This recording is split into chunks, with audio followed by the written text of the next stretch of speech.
güzelmiş. Yaman tavsiye etti burayı. Ufak salaş bir yer ama poğaçaları çok lezzetli.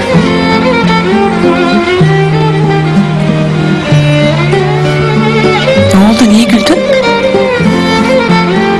Halimize gülüyorum. Buraya her geldiğimde kavga ediyorduk. İlk defa böyle güzel vakit geçiriyoruz. Ne oldu sevgilim? Ben sana üzül diye söylemedim. Artık bunları gülerek hatırlayalım değil mi? Yok, ondan değil Onur. Kerem Bey geldi aklıma.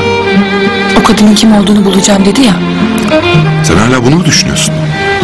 Boş versene, unut artık. Bulamayacak. Onur, çok korkuyorum ben, ya bulursa? Bulamaz, bulamayacak. Dayanamam. Artık en ufak bir imaya bile dayanamam ben. Kerem seni incitecek en ufak bir söz söylerse onu mahvederim Şehrazat, inan. Ne holding, ne dostluk, ne aile, hiçbir şey dinlemem.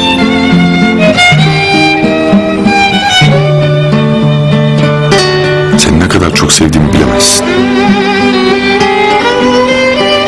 Asıl sen benim seni ne kadar çok sevdiğini bilemezsin.